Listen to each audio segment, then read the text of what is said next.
How's everybody doing? Great. Awesome. Don't mind me. Keep eating over there. So I am Nick Palladino-King. Thank you for having me, Alex. Appreciate it.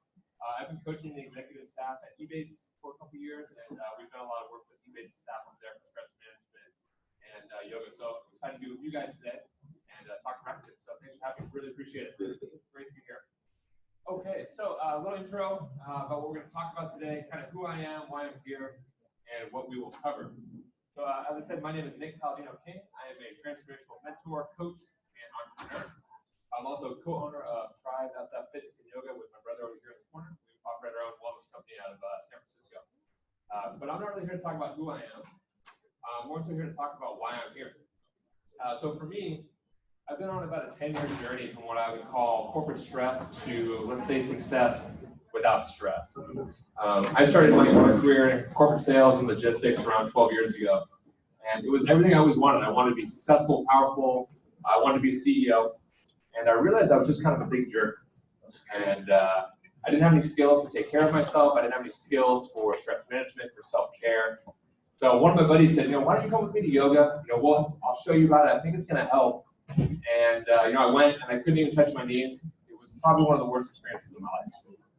But I look back and go, it started to give me some space. It started to help me gain tools of how to be a manager, how to be a better friend, how to be a better partner, how to have more happiness, less stress, more ease in my life.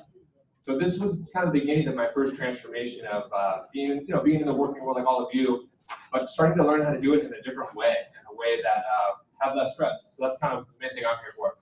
But what happened was I was coming home from a Christmas party one night in a suit, and one of my business partners and I, we got mugged and jumped. And we literally were in a fight for our lives. We could have died, but luckily we were able to get out of there alive. And it woke me up. It really shook my life, man. I woke up a couple weeks later, and I remember being at my desk. I couldn't type. I was looking at my computer saying, type this report, do this thing. And my heart just said, man, you're done. You could have died. It's time to make a massive shift in your life. And I look back, and it was one of the worst things that had happened to me then, but it was one of the greatest gifts I've ever received because it forced me to make change, and it allowed me to be the person now that comes into companies and shares my experience. Someone who once was sitting in the crowd and now is up here sharing tools how to make your lives a little easier and a little less stressful. So out of everything I do, this is my biggest passion because I'm so connected to corporate wellness and making a difference for all of you. So that's kind of who I am, why I'm here. Overview. We're going to talk today around building awareness. I'm going to give us all a really simple meditation. We've got 2 or 3 minutes. Then we're going to dive into developing choice through a framework about self-care and self-mastery. And then the last thing we will discuss is non-judgment and trying to find the choices that are right for all of us in every moment. We'll also go into about 15 minutes of Q&A, okay? So from here, who are my meditators in the room? So we can take a quick poll on that. I'd like to know who meditates, who's got experience with that. So feel free to raise your hands and also kind of dive in to the Slido that we've got going on here. Awesome. Okay. About a quarter of the room. Perfect. So for those of you who do meditate, the technique I'm going to offer us right now. I'm hoping this will help you guys kind of power up your meditation a little. And then those of you who don't, this is going to be a really simple, easy portal into meditation. All right, so we're going to do a quick 2-minute meditation. If you're eating, I suggest that you swallow first, finish that, and then we'll move on. So feel free to sit up tall, close your eyes.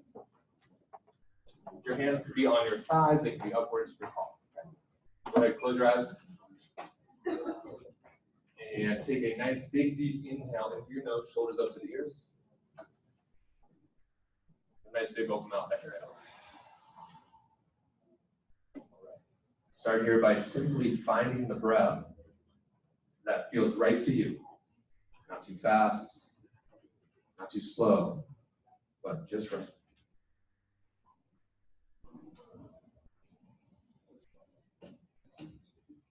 And then you'll know you found the breath that's right for you when you experience a little less tension, a little more ease in your physical body, also in your mind. You'll begin to feel a shift. You'll soften. Your mind will soften. If it's hard for you to find the breath that's right for you, I want you to try to do less, fix less, do less, to feel more.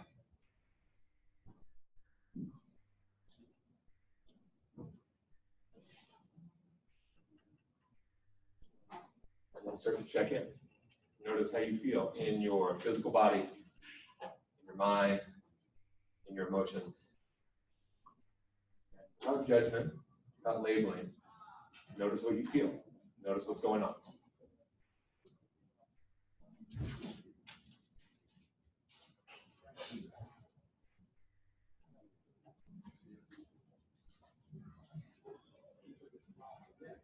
From this deeper space, check in, notice what's going on. And take a big deep inhale in through your nose, and a nice big stress relieving open mouth exhale. Drop your chin, and slowly open your eyes to come back into the space. All right, take a moment and notice. How do you feel physically, mentally, emotionally? Notice if you feel different, easier. Notice if you brought awareness to things that you didn't know were there. So there's a quote up here by one of my teachers, and he says, you can't change a habit until you are aware of that habit. So for me, this is important because I don't think we talk enough about building awareness. We talk a lot about meditation, we talk a lot about making changes, but we can't make changes until we're aware. We can't make a change until we know there's something there that we want to shift. With this meditation I just gave you, find the breath that's right for you. This is a portal that you can use. This is just one portal that you can use to notice what's going on and bring awareness to your life. Okay? You can use anything. You can use meditation, yoga, writing, reading, massage, whatever works for you. Go through that, use that, but this is just one way that I've learned that can be extremely powerful. All right, on that last one. Now that we've got awareness, now we can start to make some choices to change the trajectory of our lives. So for me, yoga, meditation, mindfulness, it's about changing trajectory. Okay, I'm having a bad day, I'm aware of it, and then I make a shift. Okay, go for a walk, I take a deep breath, talk to a friend. It's about not doing the same thing, which I believe is the definition of insanity, right? Doing the same thing over and over again and expecting a different result. Meditation is getting us off that wheel. Awareness gets us off that wheel. So change your trajectory. All right. Let's talk about developing the ability to choose now. I'm going to introduce my 4-step stress management self-care framework. As a quote for myself up here, meditation is great, but what we do with that information and what we receive from it is greater. So for me, we're talking about, this is where the rubber meets the road. You've got awareness. What are you going to do about it? What are you going to do with it? Okay. For me, when we talk about stress, so stress is created by resistance to what is. Whatever's happening, if I resist it, that creates stress. If I create stress, I create tension. If I create tension, I create pain. If I create pain, I create disease. All right. So we can do another poll here. On a level of 1 to 5, what's your daily stress like? 1 being the lowest, 5 being the highest. Feel free to pump that in there. We'll let those stats kind of run as I talk about the framework here. I think what we'll find, most of us have a pretty good amount of stress. Living in the Bay Area, having high pressure jobs. It's normal. Okay, there's nothing wrong with having stress. It's totally normal. I got stressed before coming up here to talk about a stress management topic. There you go. All right, so we're at about what? A 3. Seems to be about the median score right now. 3 or 4.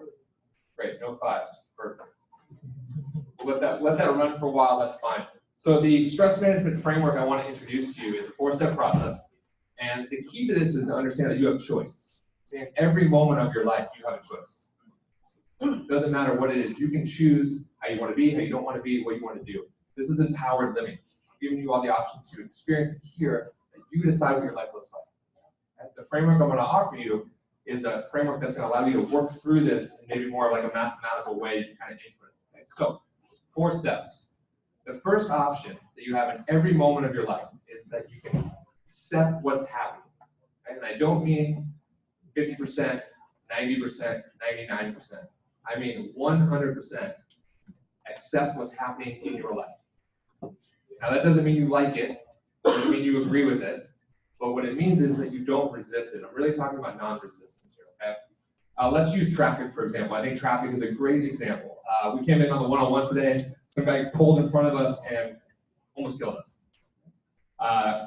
Nothing we can do about it. So acceptance teaches us that we're in traffic, we're on the 101, we're on the 280. I can't do anything about it. I chose to be in traffic. So if I'm going to be in resistance, there's only one person that's health is getting affected. That's mine. I'm choosing to now affect my health by resisting what's happening. Okay, so acceptance will set you free. If you accept what's happening, you remove stress, you remove pain, you remove resistance, you remove massive problems from your life. I'm not saying that's easy, but it's that simple. Okay? We can go back to the other slides. So let's about the median was about a 3, if not a 4. Okay? So you can see we're all stressed. We've got it. It's okay. It's okay to talk about it and admit it. That's important. All right, number 2, accept and change. Okay, notice I didn't put up there resist and change. So this is a different approach. I'm going to accept what's happening. We'll go back to traffic. Okay, I'm in traffic. I accept this. Not going to resist it. What can I start to do about it? Well, can I start to work from home a couple days a week? Right? Can I leave earlier? Can I leave later? Can I completely work from home? These are options that you now have that you can apply. So you've got a choice. Okay? Accept what's happening, make a change. Option 3, accept what's happening and then remove the issue or leave it or quit it. Go back to traffic. Now, I don't suggest you leave your car on the 101 when you're in traffic. That might get you in some trouble, right?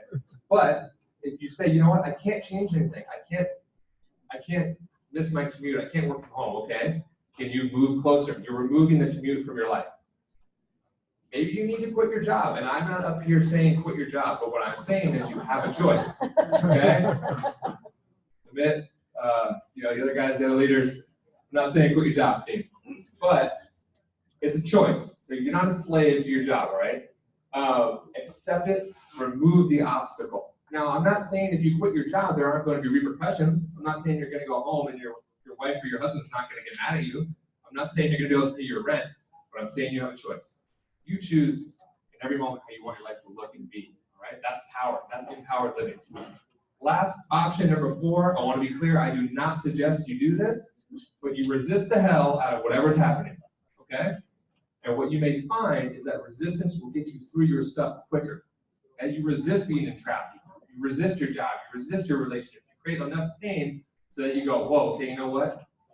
No more, I'm done. I'm making change. So again, I don't suggest you do that, but if you want to, choose to resist. Then it's your choice. That's empowered living. Okay, so that's what I want to give from these slides. You choose every moment. You can go take this framework when things start to happen, run it through here. Can I accept it? Can I change it? Do I need to remove it? Or am I in resistance and creating more pain and more tension for myself and others? Okay, so that's a framework. Go take it. I want you to go test it. I'm just some guy up here that you don't know talking. You take it to the streets and see if it works. Okay. All right. Last topic here. I want you to try to learn to judge less. That's a big statement. You'll see at the bottom, it says this is a lifetime teaching of non-judgment and learning to judge less. One of my other teachers says, we know we are growing when there's less hierarchy in our relationships. And what we're talking about when we're referring to non-judgment is we're removing the greater than or less than. Okay? Saying, I'm living my life the best that I can. I'm living the life that's right for me. That may not be right for someone else. Okay? But it doesn't mean that the way I'm living is greater than or less than. Does that make sense? If you can start to remove that, you remove so much stress. It is non-judgment is the secret to less stress and more happiness and greater health. You stop beating yourself up. You stop living in guilt. You stop living in regret. You just don't judge things. That's a big statement, and that's not easy. I know that, but it's an option, and it's a way you can live in the world. Non-judgment's about not making yourself greater than or less than. A great example is I like iPhone products. I don't have to make Samsung wrong in order to like an iPhone. Does that make sense? I'm not judging them. I'm not making it greater than or less than. I'm just saying this is what's right for me. This is how I'm going to live. This is what I'm going to do. But someone else might love a Samsung. Okay? Find the breath that's right for you. That meditation I gave you, this is the portal to non-judgmental living. Find the breath that's right for you. Find the path. Find the career. Find the relationships. In essence, find the life that's right for you. And then go live it. Again, what's right for you may not be right for me, but what I find is when we all do what's right for ourselves, everyone wins. Again, lifelong teaching, not easy, I know that. If you need resources for this kind of stuff, feel free to go to my website, thebigyogi.com. If you subscribe to my newsletter, you can get my free ebook, The Big Manifesto. It's about yoga, meditation, stress management, fitness, and nutrition. About 50 pages of everything I've learned in the past 10 years. So feel free to subscribe there, send you my free ebook. No hard sell here. If you're interested in any type of coaching, one-on-one group, online, feel free to email me, nick@thedigyogi.com, and I always offer a free 45-minute consult to anyone that is interested.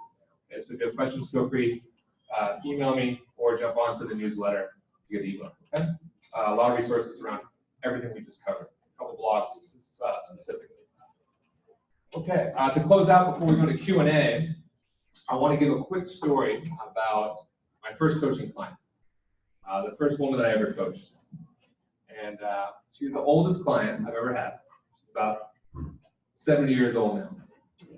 When Terry came to me about 8 years ago, she was extremely unhappy. She was in despair.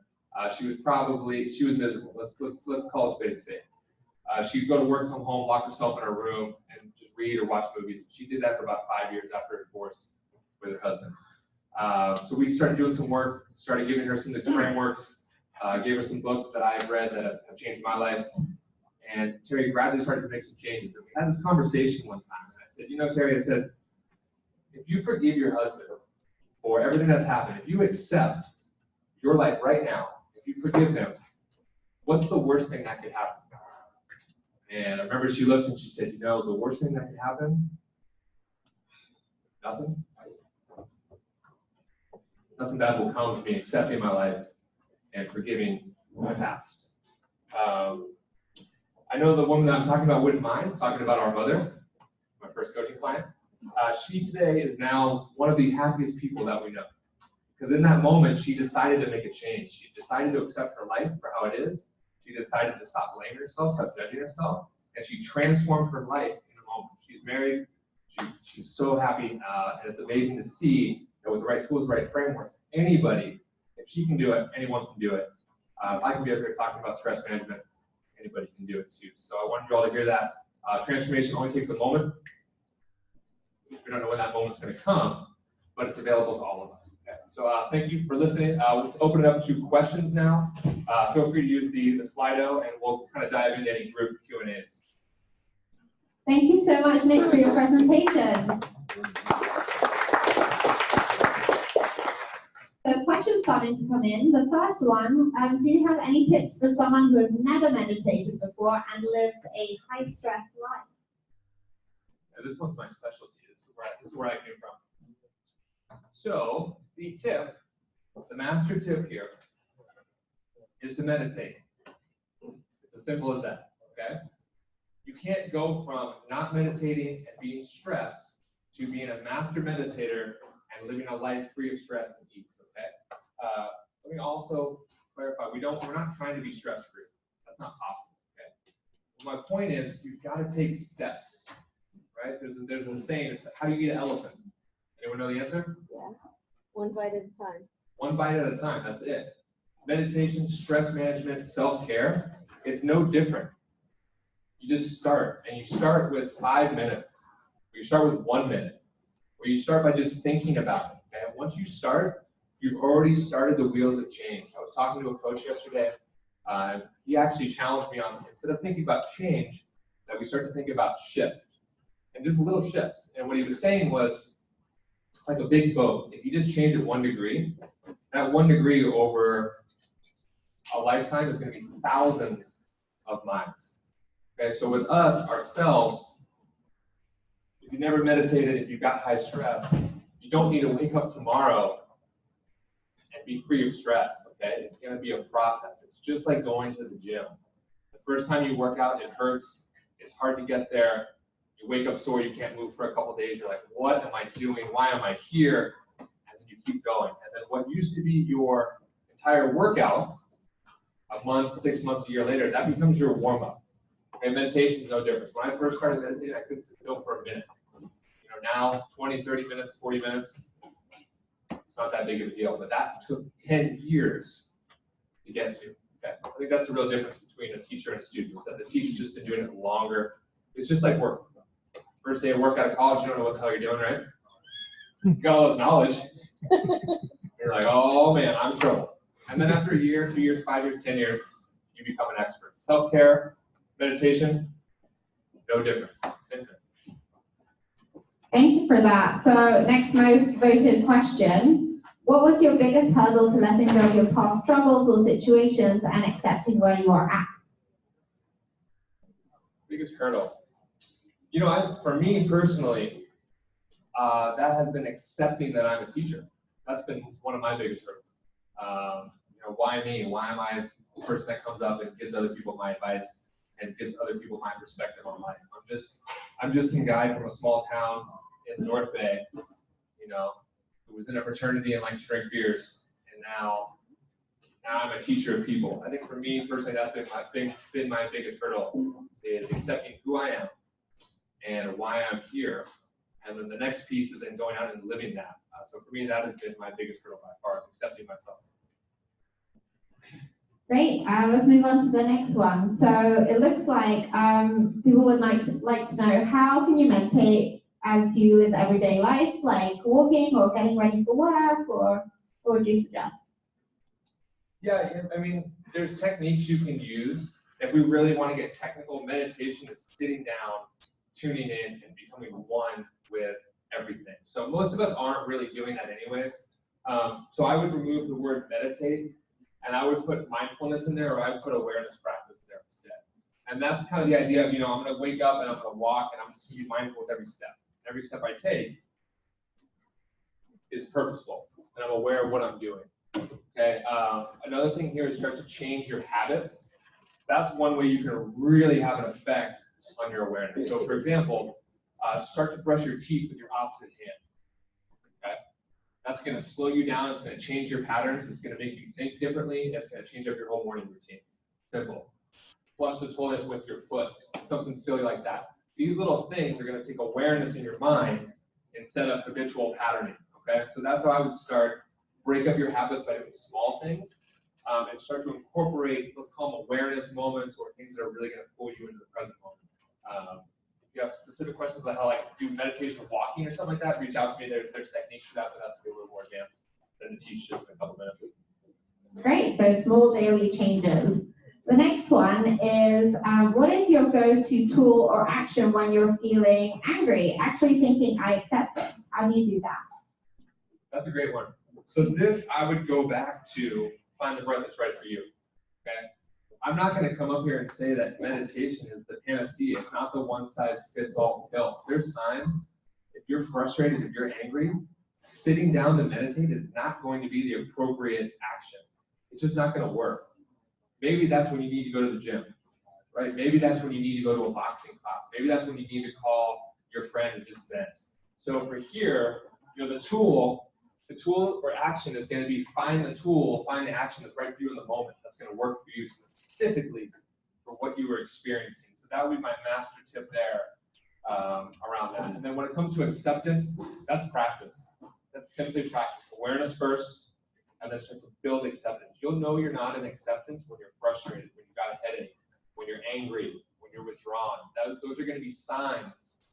Those are going to be tools that you have now to access that you're triggered. So once you realize you're triggered, ask yourself, why am I triggered? What am I not accepting? Are my thoughts reality? Is what I'm thinking in line with what's in front of me? Okay. For example, myself, I talked about having a hard time accepting myself as a teacher. And I have a voice in the back of my head when I speak that says people don't want to hear what you have to say. So I'm in front of 100 people, yet this voice is telling me no one cares. Well, that's not present moment reality. So I need to then check in by awareness and say, you know what? Is this true? Is this accurate? Well, no. And then now I have to work on accepting it and owning it. So again, it's a process throughout all of this. Hope that helps on that one. Yeah.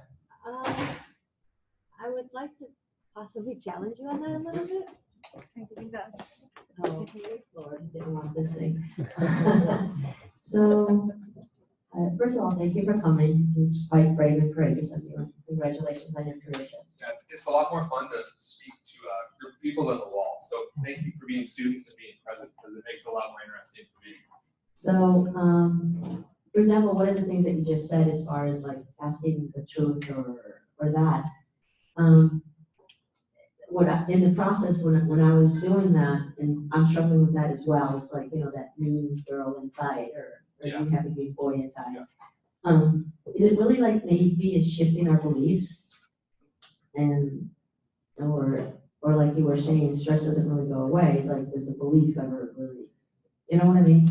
Are you asking, can we change our beliefs? Yeah, Absolutely. I wouldn't be standing here if I hadn't changed some of my own belief systems, right? If I didn't think I was worthy, if I didn't think I had a voice, I wouldn't be on the stage. You can't perform your belief system. Okay? You can't outperform it. Whatever your highest thought is, that's the best you can do in life. So, for example, bring it to money. If I think I can't make $1 over $100,000, I'm correct. Because my actions are going to be in line with that thought, with that belief in myself. Okay? I'm not going to strive for more. I'm not going to change my habits. And what I'm really doing is creating a self-fulfilling prophecy. I'm going to go, oh, here's my belief. I don't think I can make more than 100 grand. Why? Well, because I'm not worth it. So my actions are going to be in line with that. And then at the end, it's like, told you so, right? So a lot of this work called inner work, self-work, is changing your belief systems. We get rigid in here, right? And the older we get, the more rigid we tend to get. And that's like, oh, this is who I am. This is how I behave. This is what I'm worth. Awareness allows you to see that and then start to analyze it and say, is this true? What I have found is that you almost don't need to do anything.